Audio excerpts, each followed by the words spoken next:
साताऱ्यामध्ये सध्या रिमझिम पाऊस बरसतो आहे। साताराकरांना मात्र अजून दमदार पावसाची प्रतीक्षा आहे। जोखीम पत्करून शेतकऱ्यांनी आता पेरणीला सुरुवात केलेली आहे।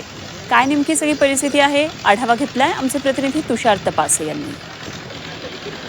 संपूर्ण जून महिना कोरडा गेल्यानंतर गेल्या 2-3 दिवसापासून जो काही पाऊस सातारा जिल्ह्यातील पश्चिम भागात सुरू झालाय, त्यामुळं पेरण्यांची कामं सुरू झालेत। मी आता साताऱ्यातील वाडे गावाच्या जवळ आहे आणि या ठिकाणी तुम्ही पाहू शकता, या ठिकाणी आता खरं तर पेरण्यांची लगबग शेतकऱ्यांनी सुरू केली असली तरी त्यांना चिंता आहे।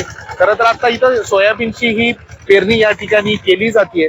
मात्र एकूणच जर पाहिलं तर पाऊस पुढे पडणार का किंवा किती प्रमाणात पाऊस होणार, खरं तर सोयाबीनच्या पिकाला पावसाची जास्त गरज आहे आणि असं असताना पाऊस मोठ्या प्रमाणात होईल का अशी काळजी देखील शेतकऱ्यांना आहे।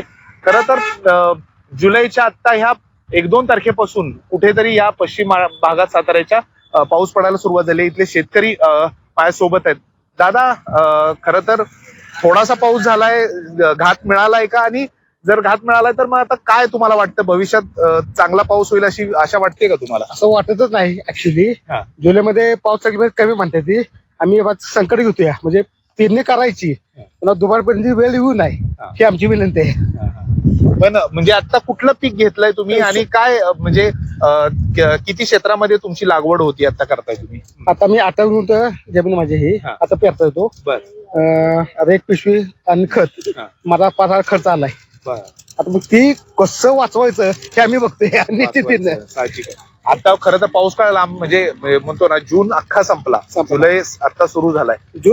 जुलै सुरू होऊन आता 2-3 दिवसात जराशी पाऊस थोडाफार झालाय, त्यामुळे तुम्ही प्रयत्न चालू केले आम्ही। जुलैमध्ये बी म्हणतात पाऊस नाही, आता जून जुलै गेला, समजा जुलैमध्ये पाऊस नाही पडला तर आम्ही काय करायचं? तुषार तपासे, झी मीडिया, सातारा।